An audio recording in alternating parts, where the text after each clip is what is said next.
Bismillahirrahmanirrahim. Assalamu alaikum dear students. I am Sir Fiaz and today we are going to solve numerical of unit number 18 electronics.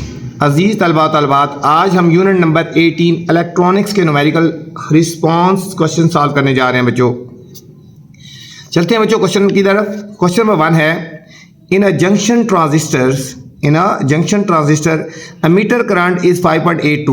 emitter current बच्चों given है 5.82 milli ampere and base current given है बच्चों 120 micro ampere. ठीक है, unit देख लेना, ये मिली ampere है, ये माइक्रो एम्पेयर है। Calculate the collector current.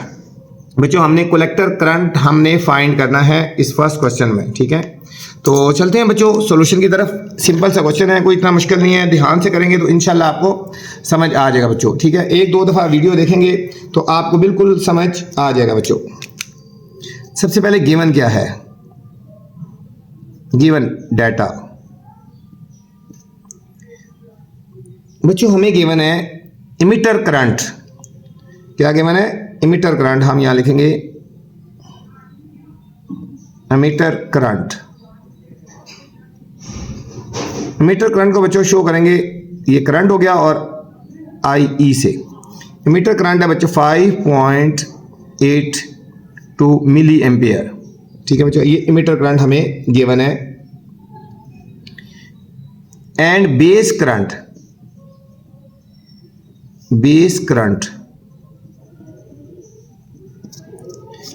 Base current ये बच्चों करंट आई हो गया और ये बेस हो गया। ठीक है, ये करंट और ये बेस करंट ये गिवन है हमें 120 माइक्रो एम्पेयर बच्चों। 120 माइक्रो एम्पेयर के इक्वल है बच्चों। इसको बच्चों चेंज कर लेते हैं, एम्पेयर में चेंज कर लेते हैं। ठीक है, मिली को खत्म करेंगे तो हो जाएगा 5.82 मल्टीप्लाई 10⁻³ एम्पेयर आ जाएगा। ठीक, मिली खत्म हो गया बच्चों। ठीक है, यहां से किसको खत्म करना है? मिली को खत्म कर दिया। ठीक है, यहां से माइक्रो को खत्म करेंगे तो हमारे पास आ जाएगा 120 मल्टीप्लाई 10⁻⁻⁶। ठीक है, माइक्रो खत्म हो गया, ये एम्पेयर आ गए। दोनों आप एम्पेयर में आ गए बच्चों, दोनों एम्पेयर में आ गए। ठीक है, हमने फाइंड क्या करना है बच्चों? हमने फाइंड क्या करना है? फाइंड करना है junction, calculate the collector current. ठीक है, हमने फाइंड करना है कलेक्टर करंट फाइंड करना बच्चों। कलेक्टर करंट ये आई हो गया, ठीक है, और ये सी हो गया। कलेक्टर करंट ये हमने बच्चों फाइंड करना है। ठीक है, फार्मूला इसका आपको पता होना चाहिए बच्चों। इसका फार्मूला है general formula, emitter current is equal to collector current plus base current बच्चों। ये हमारे पास जनरल फार्मूला है। ठीक है, emitter current is equal to collector current plus base current बच्चों। यहाँ पे हमने बच्चों कलेक्टर करंट फाइंड करना है ये वाला, तो बेस करंट दूसरी साइड पे चला जाएगा। ठीक है, ये फार्मूला हमारा बन जाएगा ये वाला, collector current is equal to emitter current, ये इस साइड पे चला जाएगा, माइनस हो जाएगा माइनस बेस करंट। ठीक है, ये हमने फाइंड करना है, इसको समझो लेफ्ट साइड पे ले गए तो ठीक है, इलेक्ट्रिक ये emitter current minus base current हो जाएगा। अब हम बच्चों यहाँ बच्चों वैल्यू पुट करेंगे।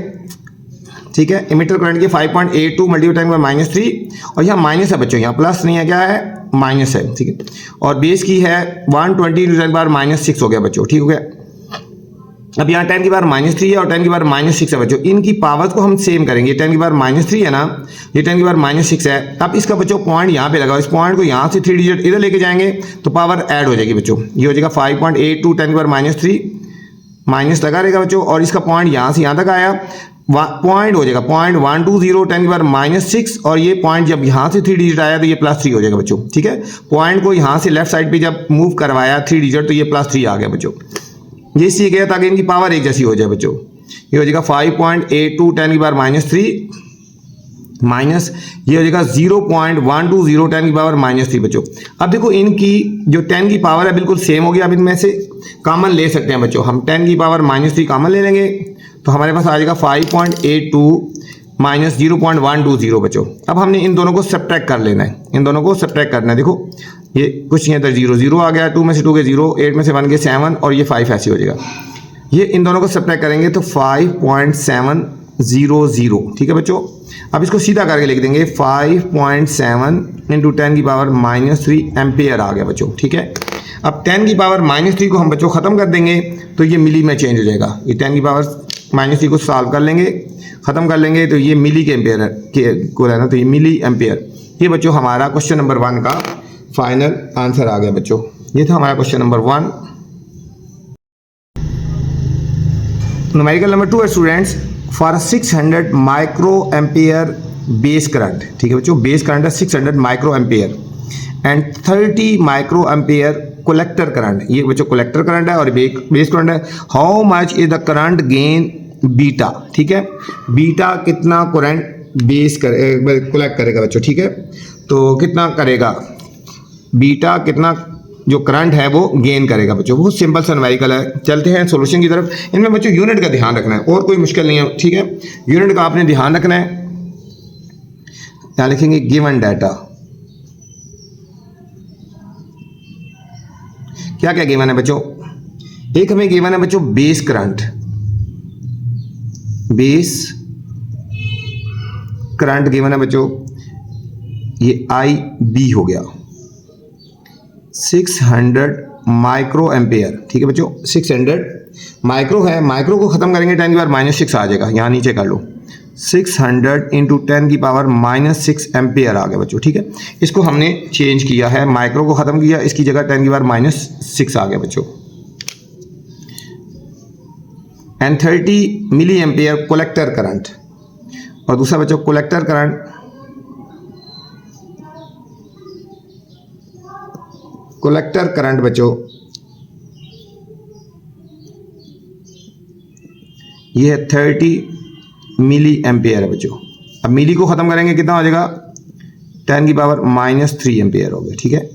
अब मिली को खत्म करेंगे, इसकी जगह आ जाएगा बच्चों 10 की पावर -3 आ गया।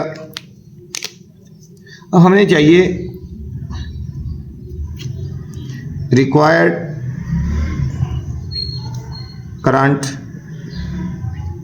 ठीक है, गेन, ठीक है। बीटा, बीटा की हमने बच्चों वैल्यू फाइंड करनी है, बीटा की हमने वैल्यू फाइंड करनी है बच्चों।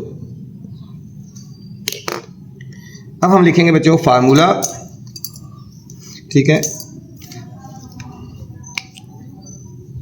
कौन सा फार्मूला लगेगा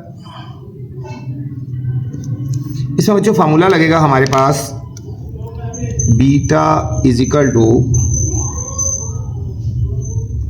collector current divided by base current बच्चों। Collector current divided by base current बच्चों। कलेक्टर करंट कितना है 30 मल्टीप्लाई 10 की पावर -3। अब इसकी यूनिट भी एम्पेयर है बच्चों, और बेस की है 600 मल्टीप्लाई 10 की पावर -6 है। यूनिट दोनों की एक जैसी है बच्चों, ठीक हो गया। अब देखो बच्चों इन दोनों को डिवाइड कर देंगे। 30 को हमने 600 से जब डिवाइड करेंगे, 30 डिवाइडेड बाई 600 तो 0.05 आ जाएगा बच्चों। इन दोनों को डिवाइड कर दो, 10 की पावर -3 और ये ऊपर जाएगा तो +6 हो जाएगा बच्चों। 0.05 मल्टीप्लाई 10 की पावर 3 आ गया बच्चों, ठीक है। अब इसका पॉइंट खत्म कर सकते हैं, 5/100 लिख सकते हैं, मल्टीप्लाई 10 की पावर 3 का मतलब है 1000, ठीक है। पॉइंट खत्म, कैलकुलेटर पे डायरेक्ट भी कर सकते हो कि 2 0 से कट गए बच्चों, और 5 को 10 से मल्टीप्लाई करेंगे तो 50 हमारे पास आंसर आ जाएगा, ठीक है। ये हमारे पास 50 फाइनल आंसर आ गया बच्चों। बीटा की वैल्यू आ गई 50 बच्चों। ये हमारे पास इसका आंसर आ गया क्वेश्चन नंबर 2 का बच्चों। न्यूमेरिकल नंबर 3 है बच्चों, calculate the value of beta. यहाँ बच्चों बीटा की वैल्यू फाइंड करनी है। Gain if an emitter current is change by 4 milli ampere and the collector current is change by 3.5 milli ampere, ठीक है। इसमें हमें गिवन है एमीटर करंट गिवन है और कलेक्टर करंट गिवन है बच्चों। बहुत इंपॉर्टेंट क्वेश्चन है इस एक्सरसाइज में से, तीनों में से अगर कोई क्वेश्चन आएगा बच्चों तो ये वाला आएगा। इसमें एक पॉइंट भी है बच्चों और इसलिए ये इंपॉर्टेंट क्वेश्चन है बच्चों, ठीक है। इसलिए मैं कहता हूँ मेरी वीडियो पूरी देखा करें। वीडियो में कुछ ऐसी चीज़ें बताई जाती हैं जो बाकी टीचर नहीं बताते बच्चों, ठीक है। इंपॉर्टेंट क्वेश्चन हाईलाइट किए जाते हैं। तो चलते हैं बच्चों क्वेश्चन नंबर 3 की तरफ। सबसे पहले आप इस पर स्टार लगा लें और इसके ऊपर पॉइंट भी लिख लें, ठीक है। इस क्वेश्चन में एक पॉइंट है बच्चों, ठीक है।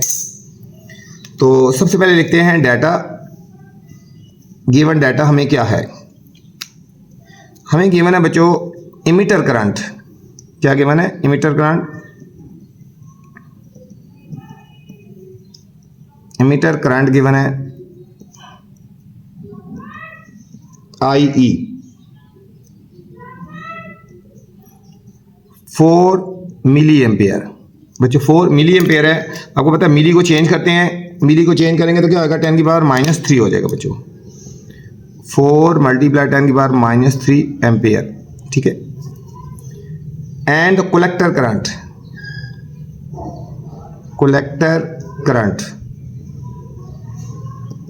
कलेक्टर करंट बच्चों IC हो जाएगा। इसकी वैल्यू है 3.5 मिली एम्पेयर, 3.5 मिली एम्पेयर है बच्चों।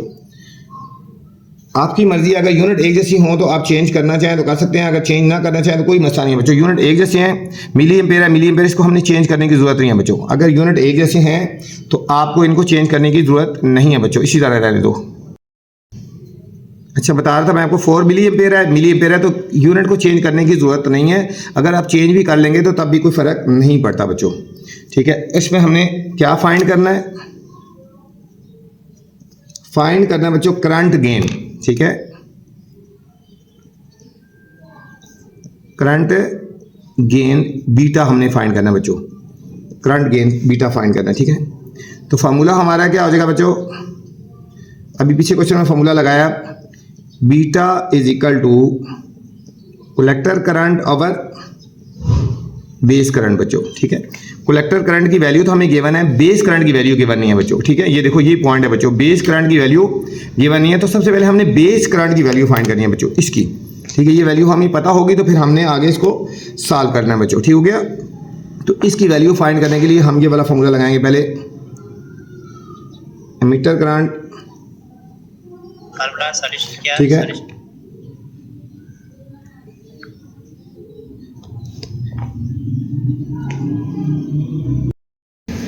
ठीक है बच्चों, हम पहले बेस करंट की वैल्यू फाइंड करेंगे। तो ये फार्मूला लगेगा हमारे पास बच्चों, emitter current is equal to collector current plus base current, ठीक है बच्चों। अभी हमने वैल्यू फाइंड करनी है, बेस करंट की फाइंड करनी है। तो ये वाली वैल्यू हमारी लेफ्ट साइड पे चली जाएगी, हो जाएगा इस तरह, emitter current minus collector current is equal to base current, ठीक है। इसको सीधा करके लिख लो, base current is equal to emitter current minus collector current, ठीक है। एमीटर करंट कितना है बच्चों? 4 milli ampere minus collector current है 3.5 मिली एम्पेयर। बच्चों दोनों की यूनिट एक जैसी है ना, इसलिए हम इनको सब्ट्रैक्ट कर सकते हैं। 4 में से 3.5 के 0.5 मिली एम्पेयर आ गया बच्चों, ठीक हो गया। ये हमारे पास बेस करंट आ गया, ठीक है। अब हमने बीटा की वैल्यू फाइंड करनी है बच्चों। ये हमारे पास आ जाएगा बीटा इज इक्वल टू, अभी जो हमने फार्मूला लगाया था बच्चों पीछे हम यूज कर सकते हैं, collector current over base current बच्चों, collector current over base current. इसकी वैल्यू है 3.5, ठीक है। कलेक्टर करंट की वैल्यू बच्चों गिवन है 3.5 और बेस की अभी हमने 0.5 निकाली है बच्चों, 0.5। इसकी यूनिट भी मिली एम्पेयर है और इसकी वैल्यू भी मिली एम्पेयर है। ये दोनों काट गई और इन दोनों को हमने बच्चों डिवाइड करना है। तो हमारे पास आंसर आ जाएगा, हमारे पास फाइनल आंसर आ जाएगा बच्चों 7 आ जाएगा। क्या आ जाएगा हमारे पास? ये बीटा की वैल्यू हमारे पास आ गई 7। इसकी कोई यूनिट नहीं होती है बच्चों, ठीक है। ये थे बच्चों चैप्टर नंबर 18 के न्यूमेरिकल थे। उम्मीद है आपको समझ आई होगी बच्चों। अब आपसे गुजारिश है बच्चों, मेरे चैनल को लाइक करना है, आपने सब्सक्राइब करना है और दोस्तों के साथ शेयर करना है बच्चों, ठीक है। मेरे इस चैनल पे बच्चों आप मैथ्स की वीडियो भी देख सकते हैं, बहुत ही सिंपल और अच्छे तरीके से बनाई है, बड़ी कम्प्रीहेंसिव है बच्चों। आप एक दफ़ा इंशाल्लाह देखेंगे तो आपको समझ आ जाएगा। आप एक दफ़ा मेरी वीडियोस देख लें, इंशाल्लाह आप सिर्फ एक दफ़ा देखेंगे तो आपको समझ आ जाएगा बच्चों, ठीक है। मेरे चैनल को लाइक भी करना है, सब्सक्राइब भी करना है और दोस्तों के साथ शेयर भी करना है। अपना ख्याल रखना बच्चों। अल्लाह हाफिज़।